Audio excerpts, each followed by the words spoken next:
Alors, il faut éviter les du coup, les en gros, les les ou ou. Ça, il faut les éviter. Je l'ai vu dans ma dernière vidéo, c'était atroce. Ne le regardez pas, vous n'allez voir que ça. Pour ceux qui regardent Oh I Met Your Mother, l'épisode où ils boivent quand Robin dit mais bah c'est un peu ça, genre mais en gros, insupportable, insupportable. Ça commence. L'heure est grave pour 2 raisons. Parce que je ne sais pas parler et parce que je vous ai menti. Je vous ai dit que j'essaierais de faire plus, mieux, régulièrement et tout ça. Ça va faire 3 semaines qu'il n'y a pas eu de vidéo sur la chaîne. I'm so sorry. Mais I'm a busy woman maintenant. Ben, le chômage c'est fini. Voilà, enfin provisoirement. Enfin le chômage c'est fini pour l'instant, donc du coup je n'ai plus autant de temps, mais je vais quand même essayer de faire quelque chose de plus régulier. Je vais arrêter de promettre. Oh, je vais pas promettre. On va arrêter les promesses. On va commencer la vidéo. Je vais vous parler des quelques rentrées. Des quelques lectures que j'ai effectuées pour la rentrée littéraire. Je pense que je vais faire par ordre de lecture, ce sera plus simple. Et c'est parti. Le c'est parti, je vais arrêter aussi. Et donc on commence sans plus tarder avec le premier de cette sélection qui n'est autre que Veiller sur elle de Jean-Baptiste Andréa aux éditions L'Iconoclaste, qui est, je pense pour l'instant, j'en ai pas lu des tonnes, hein, j'en ai même lu assez peu, mais qui est mon préféré de cette rentrée littéraire. Ça a été un énorme coup de cœur. L'histoire s'ouvre sur une forme de mystère. Un homme se meurt dans une mystérieuse église, chapelle. Il veille sur cet homme qui semble important pour ces moines. On va comprendre aussi que ces hommes protègent une forme de secret qui va se dévoiler petit à petit, le veiller sur elle. Donc ça c'est un peu les premières pages, ça va alterner avec l'histoire de Mimo, qui est un jeune homme qui naît dans l'Italie des années 1920, avec une particularité, c'est qu'il naît nain, il naît de petite taille. Il y a un terme technique mais je me souviens plus exactement ce que c'est, donc pour pas dire de bêtises je ne vais pas le dire. Et il va faire la rencontre de Viola, qui est une jeune fille de la famille Orsini, qui est une famille très importante qui est une famille qui a l'air d'avoir beaucoup de pouvoir et beaucoup d'argent. Et ils vont, malgré les différences sociales et aussi les différences de rang, etc. Ils vont nouer une amitié assez puissante, quoique houleuse, sur plusieurs années. Et c'est leur histoire, notamment celle de Mimo, qui va, en fait l'histoire des deux, qui va nous être contée ici par Jean-Baptiste Andréa. J'ai adoré parce que déjà c'est... on a beaucoup vu passer le mot romanesque, mais il n'y a pas d'autre mot pour décrire ce roman. C'est une fresque sur tout le passage entre l'entre-deux-guerres, parce qu'on va vraiment voir la montée du fascisme en Italie. On va voir l'évolution de Mimo qui commence comme jeune apprenti. Sa mère lui a fait une sorte de, pas une prédiction, mais elle lui a dit tu seras sculpteur, et il va devenir sculpteur. On va avoir toute son ascension de apprenti à grand maître sculpteur. Ça va être toute sa vie sur ces différentes années, à différents endroits aussi, parce qu'il bouge beaucoup, parfois pendant de longues années d'ailleurs. Et à côté de ça, on va aussi avoir Viola qui appartient du coup, comme je le disais, à la haute, à la haute société à cette époque-là, sauf elle ne rentre pas dans les normes, elle n'a pas la vision, elle a des rêves, elle a des rêves, voire même plus que des rêves, elle a des ambitions, elle sait et elle veut les réaliser, sauf que c'est une femme dans une Italie fasciste, avec des parents importants qui vont la destiner à autre chose. Et ça va pas se passer exactement comme elle l'aurait souhaité. Et voilà, on va avoir leur histoire à eux deux. Ils vont vivre séparés, mais ils vont vivre aussi des fois rapprochés. Et c'est... Alors, on voit aussi pas mal dire que c'est une belle histoire d'amour. Je pensais que ce serait une belle histoire d'amour. C'est de l'amour, mais c'est surtout, pour moi, avant tout, l'amour amitié. C'est-à-dire que ça va pas forcément, pour ceux qui aiment pas les romances, par exemple, Détrompez-vous, ce n'est pas du tout, pour moi, ce n'est pas du tout une romance. C'est une belle histoire d'amour, mais c'est surtout de l'amour amitié. C'est-à-dire qu'ils vont tout faire pour se pousser vers le haut, même si des fois, ça va pas, enfin, ça va pas être aussi simple que ça. Mais vraiment, c'est une très belle histoire d'amitié, c'est un très beau livre sur la passion, sur l'histoire aussi, sur un peu la... Puis c'est très humain, enfin c'est très humain, non c'est pas très humain, je sais pas comment dire. Mais les réactions et les décisions que vont prendre les personnages, elles sont totalement en accord avec leur personnalité, et ça c'est hyper bien décrit, c'est-à-dire que Mimo, il est à la fois... comment dire? Il sait ce qu'il veut dans la vie, et il va faire ce qu'il faut pour l'avoir, en dépit de plein de choses. Viola c'est pareil, mais en même temps elle subit une pression et ça va des fois la faire revenir sur ce qu'elle pense et ce qu'elle croit d'elle-même et des autres. C'était un très beau roman, j'ai adoré, ça fait 600 pages je crois à peu près. Ouais, un peu moins de 600 pages, 500 et quelques, mais ça se dévore, ça se lit très très bien et je trouve que l'auteur a encore monté d'un cran en écriture. C'est En fait, ça m'a beaucoup fait penser à, vous me direz si ceux qui l'ont lu pensent la même chose, des romans de Luca Di Fluvio. Pas parce que forcément ça se passe en Italie, mais pour ce côté grande fresque avec plein de personnages. Parce qu'il y a ces deux personnages, mais il y en a plein qui virevoltent autour. Et ils sont tous incarnés, ils sont tous attachants. Ils ont tous une personnalité, tous les membres de la famille Orsini, ils ont tous une complexité, tout en étant, je sais pas, tous ils sont très bien décrits, ils sont très incarnés et j'ai retrouvé ça dans les romans de Luca Di Fluvio, c'est-à-dire grande fresque romanesque, je vais y arriver, sur plusieurs années avec des personnages incarnés. Si vous aimez ce genre de roman, je vous le surconseille. Le second roman que j'ai lu par ordre de lecture, c'est La Société très secrète des sorcières extraordinaires de Sangwoo Mandana, publié aux éditions Lumen. Je vous avoue que j'avais adoré l'image de la couverture sur les réseaux sociaux, mais en fait j'aurais préféré voir celle de la VO. Je sais pas, je la trouve très jolie, mais je préférais celle de la VO. Bref, je vous mettrai ici celle de la VO pour que vous compariez. Mais celle-ci est très jolie, elle fait très bien, elle est très très bien, c'est juste que je suis un peu compliquée. Voilà. Donc pour cette lecture, j'en avais parlé aussi vite fait dans mes envies, donc il y a peut-être des résumés qui vont se répéter, mais qui vont être un peu plus éclaircis parce que je les ai enfin lus, donc les résumés sont plus précis. Dans ce roman, on va suivre une jeune sorcière qui s'appelle Mika, qui est une jeune femme, voilà, et les sorcières évitent dans cet univers, du coup, les sorcières évitent de se regrouper pour ne pas attirer l'attention des humains. Donc elles font des sortes de conciliabules une fois tous les, je sais pas, tous les trimestres, un truc comme ça. Et elles se font un petit point et puis elles se reséparent, elles ont chacune leur vie. Mais elles évitent de nouer des amitiés à long terme, elles évitent de se fréquenter pendant de longues périodes. C'est plutôt, on vit chacune dans son coin, on se retrouve de temps en temps pour se donner des news. Et voilà. Mais Mika, elle a une petite... elle a quelque chose qui attire un peu le regard, c'est qu'elle fait des vidéos sur la magie.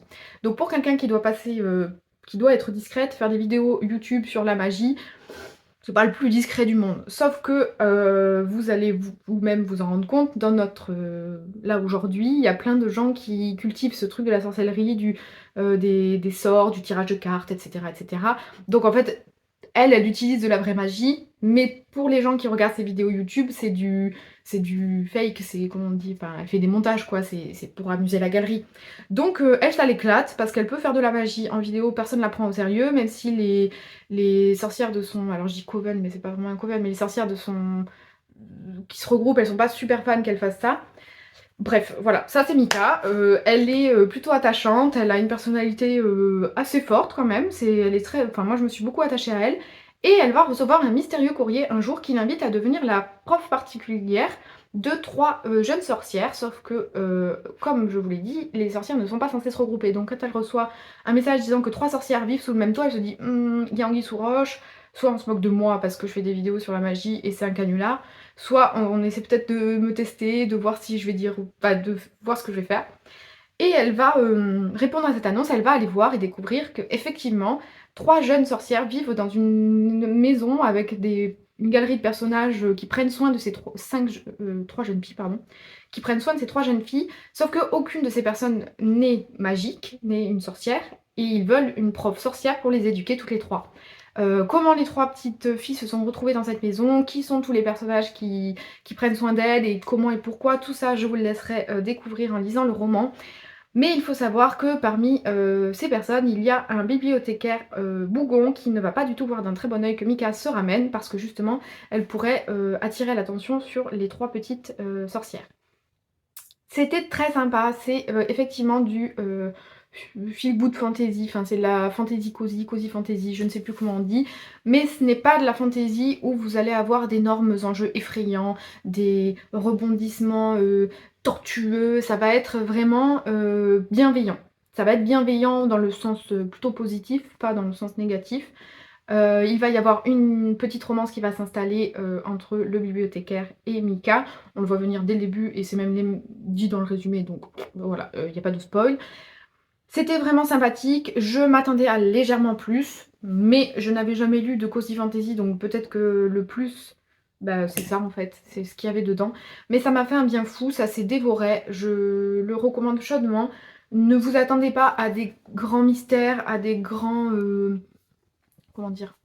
Des grands rebondissements, on voit certaines choses venir, il y a quelques rebondissements, voilà, mais ça ne gâche pas le plaisir de la lecture. Au contraire, les personnages sont très attachants, il y a des moments drôles, le système de magie est plutôt bien fait et j'ai beaucoup aimé l'univers, donc ce fut en soi une très bonne lecture aussi. La troisième lecture que j'ai effectuée dans le cadre de cette rentrée littéraire, c'est Demain et demain et demain de Gabriel Zévin aux éditions Fleuve. Je vous avais dit que lui, il avait l'air d'être attendu, donc soit j'allais foncer, soit j'allais attendre que la hype passe. Vous vous doutez, vu que je vous le présente, que je n'ai pas attendu. Je suis allée le chercher directement le jour où il est sorti et je l'ai lu quasiment direct. Alors, je l'ai fait traîner parce que j'ai été malade, donc j'ai dû traîner ça pendant bien une semaine et demie, jusqu'à ce que je retrouve assez de force pour lire et me concentrer. Et après, je l'ai plutôt dévoré quand même. Oui, je l'ai plutôt dévoré. Pour l'histoire, on va suivre... en vrai, vous allez voir, mais moi je trouve que c'est très comparable à... Je me réinstalle, excusez-moi, je suis chez moi.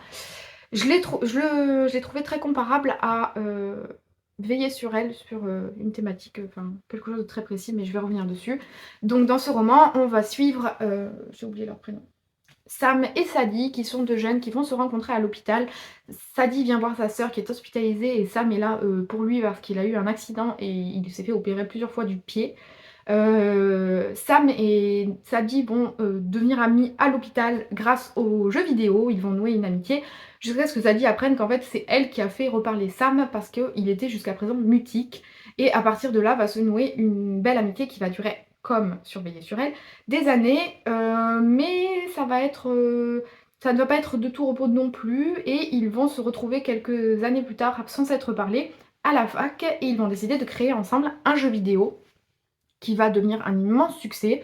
Il s'appelle Ichigo d'ailleurs, ça m'a beaucoup fait le Kokoro là, le cœur là, j'ai adoré parce que bah, Ichigo, moi ça m'a fait penser à Bleach, enfin bref, on s'en fiche, mais moi ça m'a fait plaisir. Leur jeu va connaître un immense succès et là va arriver ce qui arrive quand on est jeune et que le succès, qu'on attire les médias, qu'on attire l'attention, qu'on nous propose beaucoup d'argent. Il y a des choses sur lesquelles ils vont pas être d'accord et ça va pas forcément rendre leur amitié très facile. Tout ça pour dire que c'est un roman sur les jeux vidéo, la créativité. Ça, j'ai adoré la partie création de jeux vidéo, et surtout que ça commence dans les années, je crois, 80. Donc ce qui est bien, c'est qu'il place quand même le roman dans un contexte où il crée des jeux vidéo, mais avant. Donc on voit l'évolution sur quelques années, même si ça... Surtout, ça se concentre sur quand ils ont entre 20 25 ans à peu près. Mais c'est dans les années 80 ou 90. Bon, je sais plus, mais c'est pas, en gros, c'est pas dans les années 2023. Voilà, grosso merdo. Et donc, c'est sur la créativité, sur la création de jeux vidéo. Ça, c'est ultra bien écrit, ultra bien fait. Leur personnalité et leur psychologie est très bien faite aussi. J'ai juste quelques petits... Alors, en soi, du coup, je l'ai dévoré, c'était un très bon livre. Mais j'ai quand même quelques... Je vais le poser. J'ai quand même quelques griefs vis-à-vis de ce livre. Et même des romans, surtout américains, mais... Après, on va pas faire de généralité non plus, mais surtout américains. Je trouve que le drame... Alors, j'adore le drama. Le drama, j'adore, mais surtout quand c'est coréen, parce que c'est voulu. C'est dans un cadre. Là, le roman a plein d'atouts, a plein de qualités, mais ça surjoue sur le drama. C'est-à-dire qu'il y a des...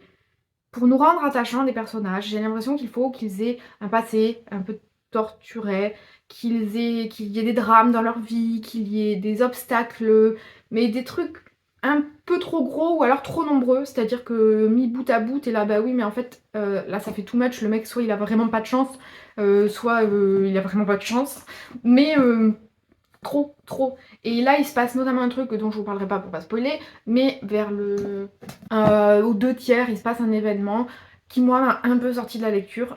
Il est très bien écrit, on est à fond dedans, l'émotion est là, mais c'était too much. Je voulais pas ça, en fait. Moi, j'aimais tellement la partie créativité, la partie amitié, la partie on sait pas gérer, l'ambition par rapport à nos sentiments, etc.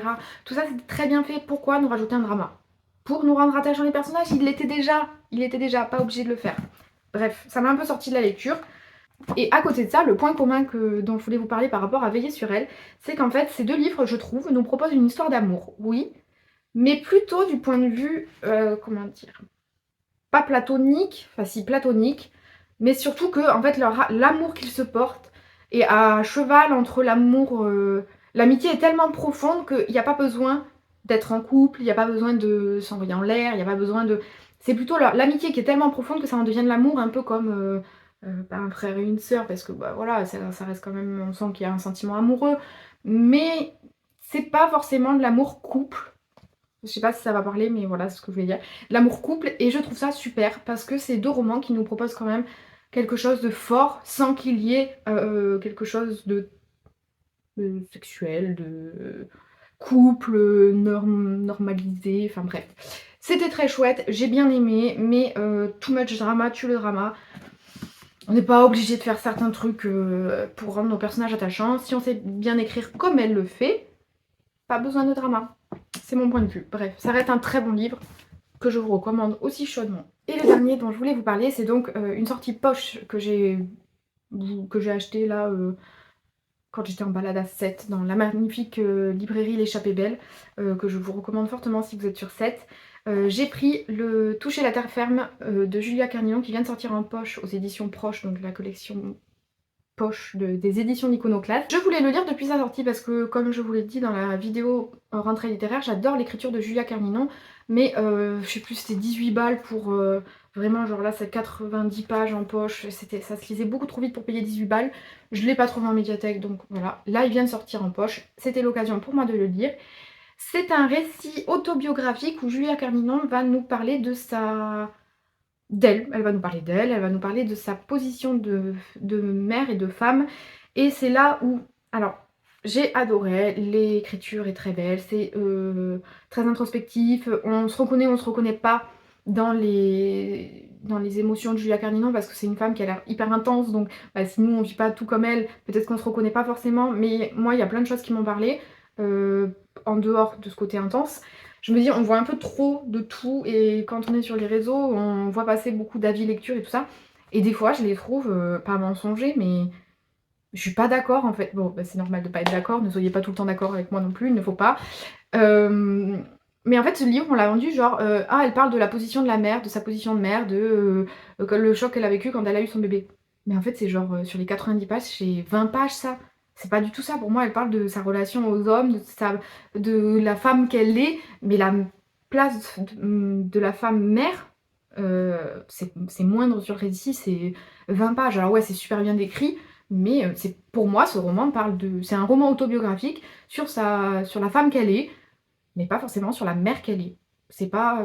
Si vous voulez le lire pour ça, bah en plus sur la couverture on le voit bien, hein, voilà, c'est la femme enceinte quand elle a accouché, donc on a ce truc de quand elle a accouché, ce qu'elle a ressenti, la violence de passer de femme à mère, enfin bref, ça c'est bien décrit, mais c'est 20 pages sur 90, c'est pas le roman en entier. Mais je vous le conseille quand même, c'était une très bonne lecture, j'aime beaucoup son écriture. Après si le sujet ne vous intéresse pas, forcément ça va pas vous plaire. C'est fin et tout pour mes premières lectures de la rentrée littéraire. J'avoue que j'ai très envie de sauter sur le Sir Chalandon, l'enragé, mais je me retiens. Le Marcia Burnier me fait aussi beaucoup de l'œil, mais je me retiens aussi parce que porte-monnaie, porte-monnaie. Donc voilà, je risque d'en effectuer d'autres, mais peut-être pas tout de suite. J'espère que vous avez fait de bonnes lectures. Si vous en avez fait pour la rentrée littéraire ou même hors rentrée littéraire, n'hésitez pas à partager ça avec moi en commentaire. Pareil, tout le blabla habituel, abonnez-vous, likez, etc. si ça vous plaît. Sur ce, je vous souhaite de très belles lectures et je vous dis à bientôt.